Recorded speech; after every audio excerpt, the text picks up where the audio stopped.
Alright, so, I haven't really seen too many videos about this on YouTube, but my goal is to change the linkages, for the steering for a 2000 GMC Sonoma. You see here, this is my vehicle, it's on here, and we're going to get underneath this thing, and we're going to try to replace all that right there, including the tie rods, the outer and the inner, as well as I think this is called the link bar. We're not going to change the we're not going to have to change like that part right there. It seems to be pretty good. But we are going to change the idler arm as well as this other inner and outer tie rod. Looks to be fairly straightforward. I'm about to probably do a couple bolts here and there. So, about to take apart that tie rod bolt. We'll have to bottle with this. We're gonna have this whole thing come out as one whole piece. That's the goal, at least. We're gonna have to get up in here. There are two bolts up here. Let me see if I can get a better angle for this sort of thing. Move around too much.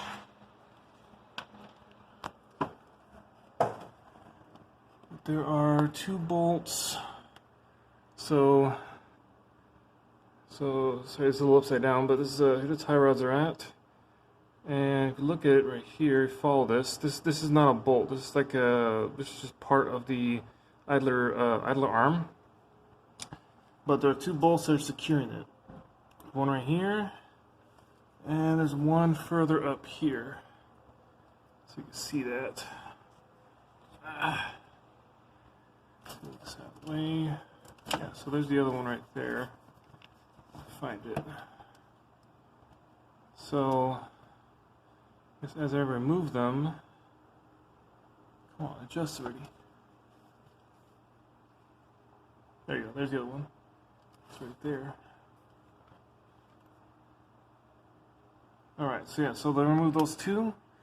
So my whole goal is to remove those two, and then the two tie rods, two rod bolts that are there, and then this bolt attaching to this thing right here. And from there, I think we should be in business to get this whole kit swapped out. So as for the kit, these fire ants eat me alive. Sorry guys, it's the cricket season. And I have a lot of fire ants in the garage, so it's not going to be helpful. This is what I showed you guys earlier. This whole kit that's here pretty much has everything you need. Including all the pieces. You can find it on Amazon, like 70 bucks. So here is the idler arm, the new idler arm there. You can see like that little bulb looking area is basically where you put your grease and all that. It's pretty straightforward from there. Let's see, we got the link arm, which is what I showed you earlier. This is how it's all separate here. And then here are the four tie rods that are right here. The four tie rods. And then the tie rod, I believe they're called linker arms or something like that. You have them, these sit in between the outer and the inner tie rods that we have here. And they all come with their own, I think it's called like basically like a grease point, for lack of a better word, and a cutter pin. It also comes with that as well, as you can see right here. Whenever I open these up, I'll be able to show more detail whenever I get these, whenever I get all this assembled and all that. But most of the tools, they're pretty much right here. All you need is just that, and then of course a grease gun. You can find a grease gun practically anywhere in US. Of course, your general grease you have here. And yeah, I will update this video as we go along. Alright, so I was able to get this little nut off, the castle nut that's on there. It was hard to get off, but it was the wrench. It was I believe a 19 millimeter. So from looking at the replacement parts, it looked to be a little smaller. But like, I'm pretty sure that's a little size discrepancy there. I mean, they are the correct length to fit this tie rod in. So yeah, so other than that, it was pretty difficult to get off. However, having a little cheater bar always helps out. I mean, just a regular pipe from Home Depot. I mean, like $4, whatever. I think it saved my ass more than anything else. So struggling just to put it through the end of your wrench, and then from there, just using the whole pipe as leverage to bust the whole thing loose. This next is going to be again getting the other one over there. Yeah, there's that cotter pin in there. That's a bit of a pain to get off, but once I get that off, I'm gonna do the same thing as I did in this end. Just basically busting it loose, getting it ready to go. And yeah, and then I will update you as we go along.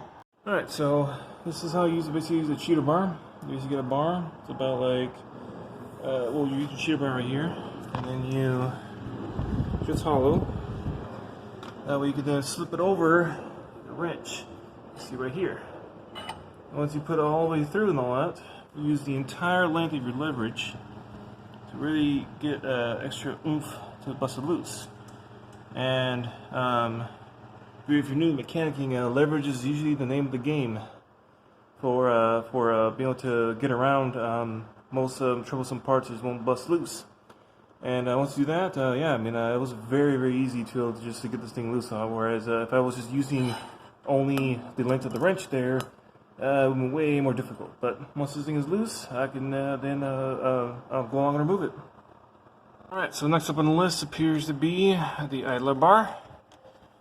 Bar removal. Where this is at is, as I showed earlier, it's right, of course this will be dark, right around here. There we go, yes, these two bolts have to go.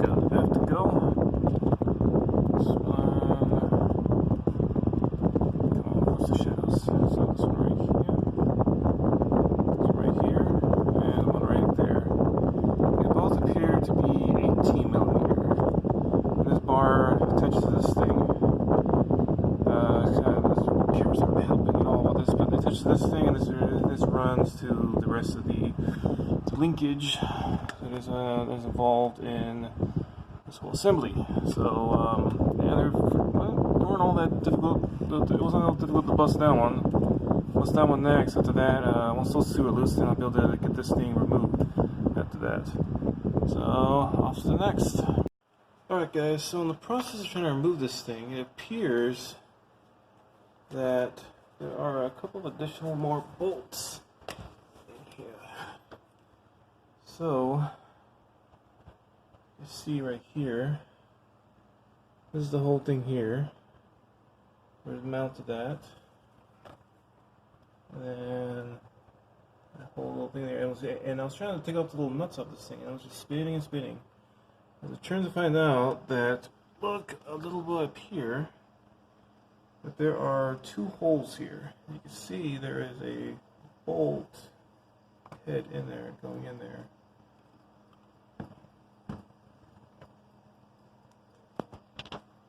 Oh, come on, camera. Of course, cameras will be difficult.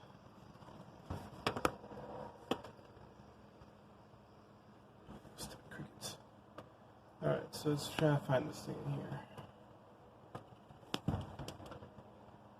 God, this is horrible. Sorry guys, I am so sorry. There's a bolt. There we go. So there's one bolt head. I'll show you another one right up there. Yeah, so there's the other one right there. So those two bolts connect to the other side of the pull arm, so you gotta watch out for that. They look to be about 18 millimeter, but once I get the right size, I will update it and let you know. So, since my wasn't shown very well, this is kind of like what it'll basically look like. So, one end you have the nut here, and the other end you have the bolt head there. And then it's end up looking like this. Whenever you have it all there, we have one end being one end, and this long bolt that runs from one end to the other here. Once you get that off, then this should come out pretty easily. You should be able to slide this thing pretty easily. After that, I just disconnect it from, I believe it's called the fuller arm or something, something along that nature over there. Right over here. Once I disconnect that thing, then I should be able to tap this tie rod in, and then this tie rod in out pretty easily. So just like get a hammer and just tap it down, tap those off, and then this whole thing will be able to just come off pretty easy. After that, I'll be able to roll it out, and then I'll be able to assemble the new one based on the measurements of all this here, especially on the tie rod, because like obviously, I mean, I'm going to get this aligned. I want to get as close as I can to the overall length that I'm looking at here. And then from there, they can do the fine adjustments here now, like from here. So, yeah, so this is what it should look like whenever you're having to remove the idler arm bolts that are there. Because again, like, I mean, like when I was only doing this end, it was just spinning and spinning and spinning forever, which usually is an indication that it's probably a bolt. It's not a fixed thing, and even though I thought it was a fixed thing, that was a part of the frame, but it doesn't appear to be that way. And and also that the bolt head in this case is also a 18mm as well. So both the nut and the bolt head were both 18mm. And yeah, let's carry on to the next one. I did a little bit of wrangling. I was able to get this thing busted loose. See here, nice and loose. When I attach there, there's the two bolts that are there. Alright, so that's all loose now. Next thing to tackle now, gonna be that thing. Getting that thing loose from there. Once we bust that thing loose, with this whole thing in there, I'll probably have to bang out the tie rod ends with a hammer. Since they seem a little stuck. I mean, it's gonna happen for me from being here so long. I mean, this whole thing probably easily has about 100,000 miles on this thing. I'm willing to bet this has got to be original, because like there's no way this is all replacement. But yeah, let's tackle that one. All right, so I'll get this thing loose right there. As you can see. Of course, the shadow's always got to get me in this one. Yeah, that's in loose there. Surprised it was all that bad. This one was an 18mm to remove that one off. It was, again, very straightforward there. Alright, let's try to get these tie rods off now. Ooh, man, this is gonna be a doozy. Alright, that's some negotiation with both the Hayes manual as well as my common sense and all that. I was going to bust this thing loose from the tie rod, from the steering knuckle right over there. So I bust this thing loose right here. And normally you want to use a pickle fork for this sort of thing. Now, for some reason, in all my brilliance, I failed to pick one up, so I improvised. So I used the extension bar right here and jammed it in the little wedge in between the steering knuckle and the tie rod. And then use the hammer to kind of push it in and then wedge it and all that. And surprisingly, I was able to just instantly slip out. But this is after I jacked up the whole thing. So like, this is where my common sense comes in. It's like, well, what's going to support this thing other than this thing right here? Whenever I bust this thing loose, what's going to keep this thing from turning side to side, and vice versa here. So I have both up. I have both sides up right here. As you can see, there's going to have clearance on both sides, so they're off the ground. There's a jack back there. There's a jack stand right over there. And the jack stand over there. I also have chucks in the back on both wheels in the back there. And I do have the parking brake on as well. And as you can see, I also have the wheels on as well now for extra safety and all that. Now, I mean, this is very highly unusual. This could be very highly unusual to just leave this on. But I figured this would probably be a pretty good idea to just to leave them on, just in case any of these things fail. It's very unlikely, but you never know. I don't know. I mean, like, I always get very hesitant whenever I see just a bare rotor just here without a tire and all that. Kind of paranoid, but I mean, I'm the only one down here, and I only get checked up on every so often. You could die in a few minutes. So, anyways, I got this right here is like what I'm doing here. So, like, I pretty much just get this thing kind of wedge it in between here, like so. Then use a hammer, hit this end right here, and from there it'll then create enough force to separate this tie rod from here. Once I get these tie rods off, then yeah, everything else should just slide right on off, like without any issue whatsoever. And let's get to the next part. All right, so we got this the other tie rod busted loose. You see right there. It took a lot of banging around and hammering. I'm sure my neighbors aren't going to be happy about it, but well, it's done. It's done. I use a little bit of PB blaster. I mean, I use this to kind of loosen things up a little bit here and there. But yeah, it's like so the things I ended up doing was that I used PB blaster. I then loosened this thing up a little bit here. I'm not sure if that'll help. That little nut right up there. Loosen that up, and then on this little arm thing, I put back one of the bolts because what was happening is I was all smacking this thing, like both the stern knuckle and the thing is I don't really care about the damage to the tie rod because I'm pissed at this thing anyway. This thing needs to be replaced. It was very, very loose. So I smacked that thing. I also put the little casting on top, smacked that on top of there, and smacked that thing on top of there, like just bare.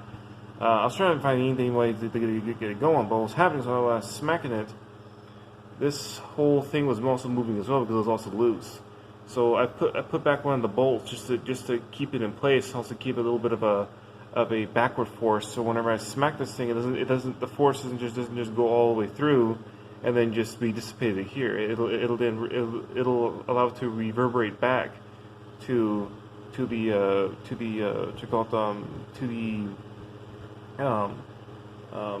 tie rod end that's here. That way it'll then try to shake it loose and all that. And yeah, as you can see here, yeah, it's pretty grimy, pretty rusty. This thing is look how loose that is. It's super loose, and it's not just from that thing being loose. I mean, that's not counting at all. Like the bolts ain't moving. This is all from just the little ball joint that's there and all that. So next is just getting this whole harness off, and then assembling a new harness to be as close to a fit to this thing and all that. That way the alignment won't be all too off whenever I try to drive it over to the shop. So that's the next step. Let's get it going. Alright, so we're back. I got stuck, and we'll end up having to knuckle down and give me a pickle fork the following morning. So here we are. It's just this little one piece of wonder right here said to cause me a lot of trouble. It will not separate. How much banging, pleading, this will not go. So I basically have to resort to a pickle fork. So if you don't know what it is, so this is what a pickle fork is. Very cheap tool. Will probably outlive you in durability. But how it works is that you basically get this little device here, and you fit. We'll use this. You see here, it's like little wedges. So you put these two on either side of what you're wanting to target to extract. So this thing will be right here, like so. And what it does is that as you hammer it in, due to the wedges there, it'll force these two things to eventually separate. So I'm going to pause the camera now and then do that, and then we'll see what the results are.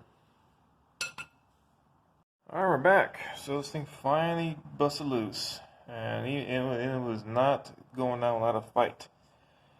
But yeah, as you can see here, I'm able to put this in there, no problem. That's about that far in before it finally busted. But yeah, since it's all busted loose now, I'm gonna undo the idler arm again. Since I had that on earlier to try to as a way to try to with the sensor thing with the sensor methodology of the tie rods, where I was just whacking it and using the reverberation to go back to try to shake it loose and all that, but it just was not happening. So I'm very glad I was able to get this tool. Now, one little caveat is that I've learned from watching other people, as well as hearing from other advice from other people as well, is that when you use this thing, it could very well damage the actual little rubber boots that go around all this. And you'll see whenever this thing is getting assembled, the little rubber boots that contain the grease for the little ball bearing to move around and all that. But since I'm basically getting all this replaced, this whole thing, I really do not care about damaging boots at all, because it's all got to go. This thing is well overdue for being replaced. So next now is getting this whole thing out now. It should be very straightforward now, since this is the only thing left that was holding it together. But yeah, once I get that done, then I'll have this nice and laid out. That way I'll be able to then assemble the new assembly based on this whole model that we have here. Here we are with the old system out, as you can see right here. Got the tie rods in and out, as well as the link cable, I think the link bar, is what it's called, and the idler arm right here. So another thing that I had to figure out was, how can you tell in this kit the difference between the inner and the outer tie rod? If you look at them side by side, they look pretty similar. About the same length or so, although like this is a little longer, but I mean, we're not gonna be doing measurements here to try to really determine exactly like what's actually difference there, because the difference between the two is a little more easier to figure out. And how you figure out is through the grease fitting. So this one right here is for the outer, because whenever this thing sits like so underneath here, you could put the grease fitting here, and then you can grease them up as you hammer it there. It's a lot easier to do that here. Here you can't do that because the back of the, I believe is called the back plate of the engine there, isn't be in the way. Because of that, the grease fitting has to be right here, and as you can see, grease fitting is right there. You have there. That way you'll be able to do your routine greasings as you go on for X amount of thousand miles. I mean, your owner's manual or your Hayes manual will be able to tell you exactly how often you should grease these things up and all that, or keep them topped off. But it'll be impossible for you to be able to, and also impossible for one to reach the grease fitting from back here, based on where this thing sits. But also with that too, so I call them, it could very well damage the actual grease fitting itself whenever whenever you put this thing back in there and it makes contact with the steel. I believe again, I believe it's called it's like a steel plate or something like that. That's basically back there. But yeah, that's how you can tell the difference between here. But as you can see, these are all the parts that are all there. The tie rod links, I believe it's called. I mean, I'm sure it's going to need the names up, but the point is, I mean, like, I think you get the idea of this. The link bar, all that stuff like that. So now it's just going to get this assembled with the new stuff here. Should get all the same lengths to get as close as I can to the original ones, because obviously this is going to be probably a little bit off alignment-wise, but I'm going to get it aligned after this is done. And I will update the video as whenever this thing's fully assembled. So after some contemplating, I decided just to install the idler arm first. Reason being is because this was all bent out of shape and all that, and this thing is very, very stiff since it's all new. So I decided to use the way how it was designed to my advantage, to where I'll be able to put it on here, and then from there I'll be able to apply force to be able to bend it around however I want. Now the caveat was that when I put the little link bar on here, it could be rather difficult to get in this spot to both tighten and torque down the bolt on there correctly with a little bit of room. So, but I think I'll be able to get in there. I mean, I'll be able to get it done. We'll just see if it backfires or not. But all right, let's get everything else, the link bar as well as the two tie rods in place. And I do need to walk through how I'm doing the tie rods. Alright, so this is a very unscientific way of doing tie rods. I mean, however, I'm trying to get as close as I can without having to make more work for myself. So the usual method is to take this apart here, these off and all that. Well, loosen these up, and then count the amount of rotations it takes to get this thing out, and then repeat for the other side and all that. However, the common thread that I keep seeing a lot of times is how that the overall length of these two TieRod ends tends to be a little different than the ones that you're trying to replace sometimes. So my overall target is then to just say, well, how about if I get as close as I can to the overall length of the whole thing itself? That way, I don't have to worry about counting the number of rotations and then losing a piece of paper or not, and all that. It's just, I mean, again, this is not very scientific, probably not the best way of doing things, but I mean, we'll see how it goes. And also, of course, like whenever I put it the right set, I also try to make sure they get the right angle too. So how these things are shaped. That way, I could just pop it in without having to loosen this thing up. This is a sleeve in the middle, and then having to fumble around with that. I just get as close as I can to it being like as it was being put in place and all that. So I'm going to repeat the same thing. So this is for the driver's side, and I'm going to undo the passenger side after this. And as you can see right there, there's all the parts right there. So I'm going to get all that assembled in the same manner as this. And after that, I'm going to attach it to the actual links bar themselves. I mean, I'm only going to hand tighten them. I mean, I'll torque them down whenever everything's in place. That's when I'll torque everything down to make sure everything's all nice in place. And as you can see, here's the grease gun. There's my two torque wrenches there. One, the big one, the half-inch drive, foot-pound or pound-foots torque wrench, and then they have pound inches over there because for the sleeves they use pound inches here. And I'll list all that there. I'll go through each one of the different components to be torqued down to the specifications that they have here whenever I do the actual torquing down. One little caveat I'd like to add to this thing when it involves the tie rods, I'm talking about those, is that, and you probably run into this if you buy this kit, would be that this sleeve goes in a very specific way into the outer and then the inner tie rods. So with the outer, it screws on through clockwise here, whereas the inner screws on through counterclockwise.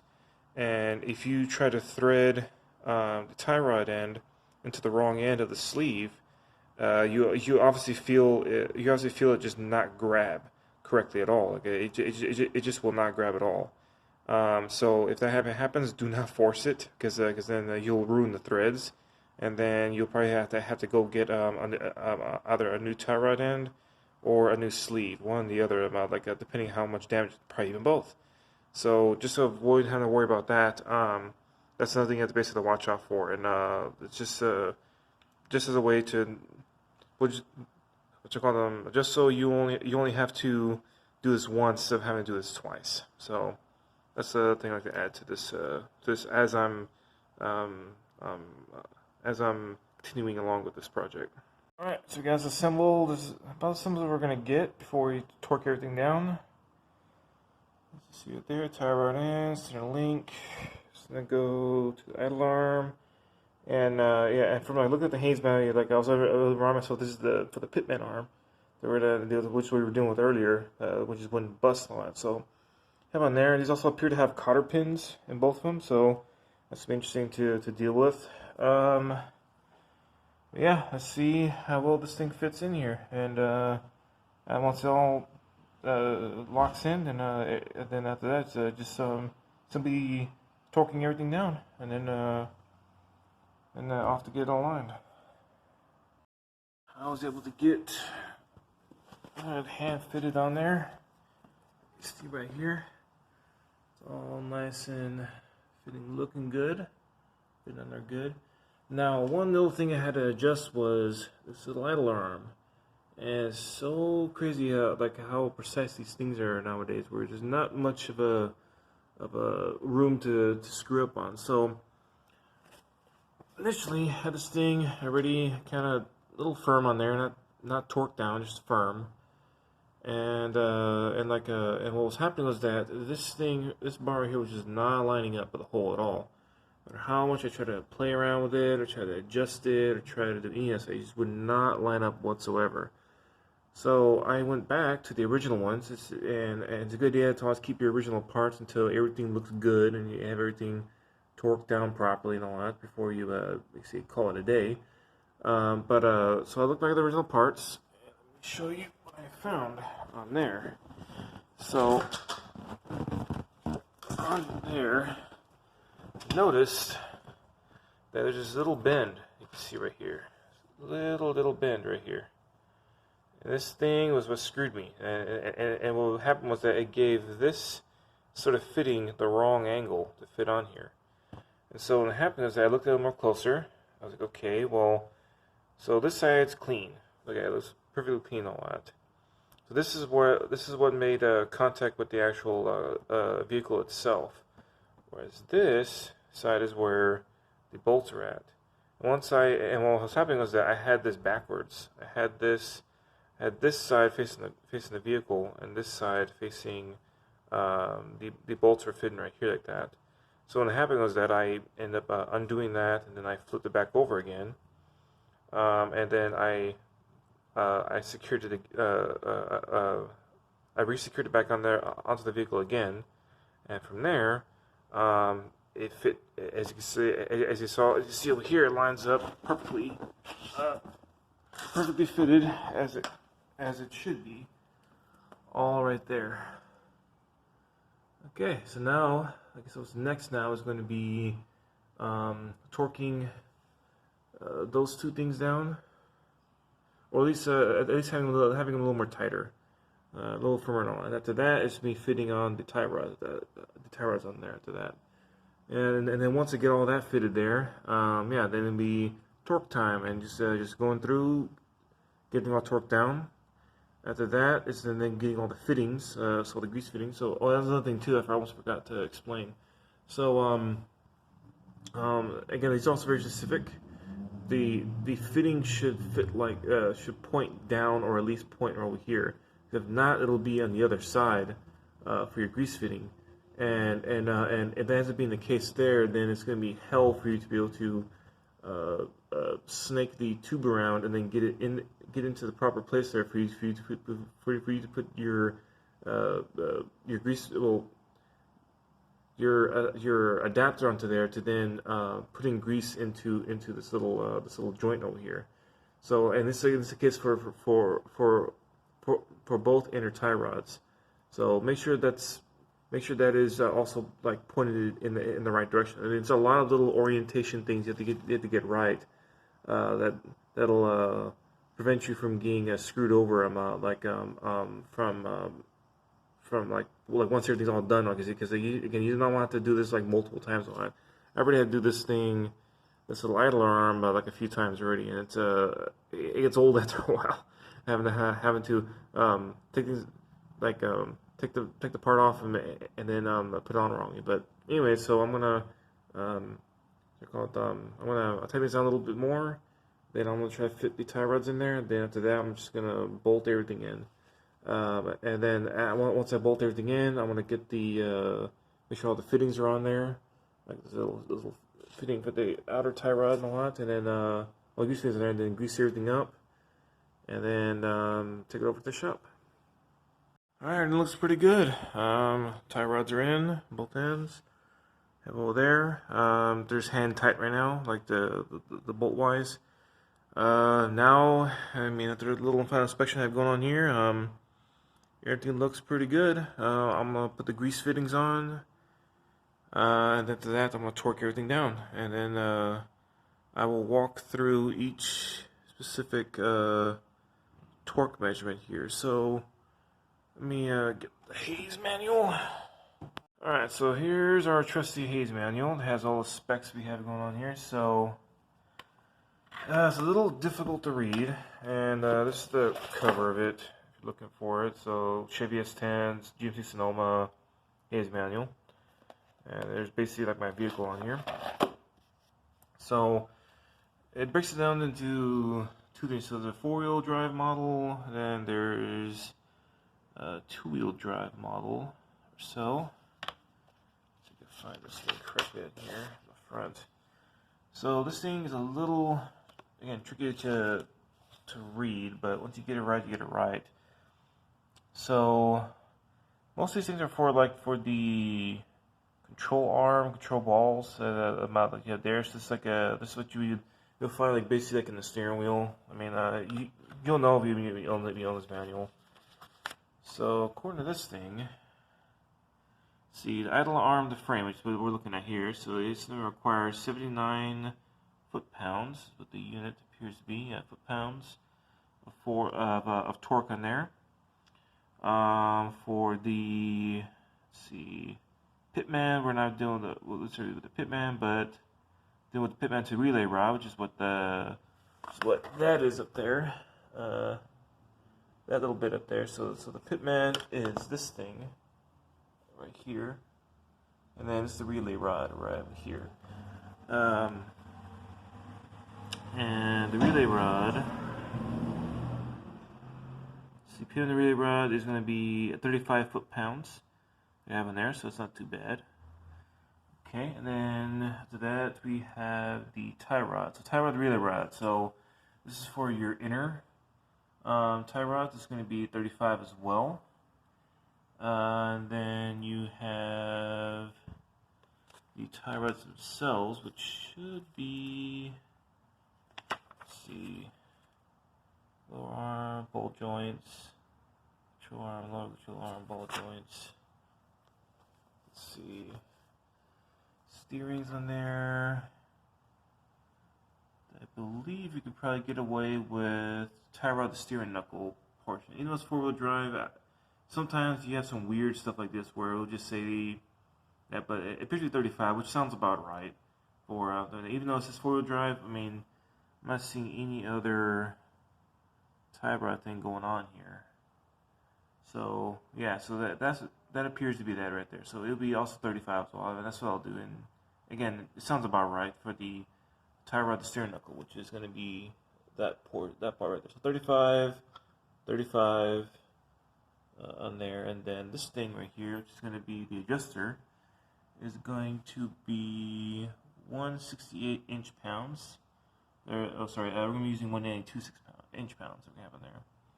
So yeah, so let's get it all torqued up with these torque wrenches and all that. So this is a smaller one, which involves inch-pounds here. Much bigger one right here. See, we have foot-pounds on it. Now I was able to find both of these at a reasonable price at my auto parts store that I was able to get this. And now if you're only able to, you can only able to afford only one. Well then it's probably better if you get the foot-pound one more than the inch-pound one, because this is just for like small nuance things there. However, when you have into like larger numbers like this here, where it says 192, one little neat trick with that you can do here is that you can just take the inch-pounds that you have in here, divide them by 12, and then you can convert them into foot-pounds that you have here, and this will come out to, I believe, 16 foot-pounds on. So if you only have one, and it has to be foot-pounds and all that, but then don't fret when you see the inch-pounds. You can easily convert them from one unit to the other unit. I'm gonna use this one because it's a lot more compact. I'm able to get in there, which is kind of nice. However, if again this is all you got to work with, and as I said before, I mean, there are times where you got to improvise. All right, and another word on these torque wrenches is if you've never used one before. So how you use these things is that there's a little nut down here that you loosen up. Then this whole piece right here rotates back and forth. What you do is that you then read whatever your specifications happen to be. So for me, I'm trying to do 35. So as you can see here, let me make an adjustment here. So right now I have it at a little bit below 30. As you can see, 30 right there, and then the 0. So this little line has to line up this line right here, and once you do that, then you continue to rotate it to the desired I'll come here right here. So right now it's at 30. And you go 1, 2, 3, 4, 5. Once you're all good, you just tighten this thing up firmly. And then you're ready to go. And then once you have it all tightened up and all that, and of course this is like a regular wrench. Once you have it all tightened up and all that, and of course with the regular wrench too, it also fits this is a 1/2 inch drive. That one was a 1/4 inch drive that was there. But so with this thing, all you need to do is just put a regular socket on this thing, and then you keep going, and then once it's torqued correctly, you hear a visible little click. The thing will like click click. As in it'll do actually a little bit of give internally there, and then whenever that happens, then you know that you're torque specifically. Now this is a little more rougher video. There's better videos out there that will go into detail as to how to properly use these things, but this is just a rough idea. We're not having to hop around a bunch of videos and all that, but that's another word on these wrenches. It's good to go, complete. All the fittings are in place, all the cotter pins are in place, everything's torqued down correctly. But yeah, this is the after. It took about about a day and a half. Now I've had the right tool, like the little pickle fork. I would have had this done a lot earlier, but yeah, not every store's gonna be open at like 2 in the morning and all that. So other than that, yeah, it's pretty good to go. I just need to go get it aligned. Apparently my little grease gun decided I'm gonna work with me. So I'm gonna get that taken care of as well. But thanks for watching.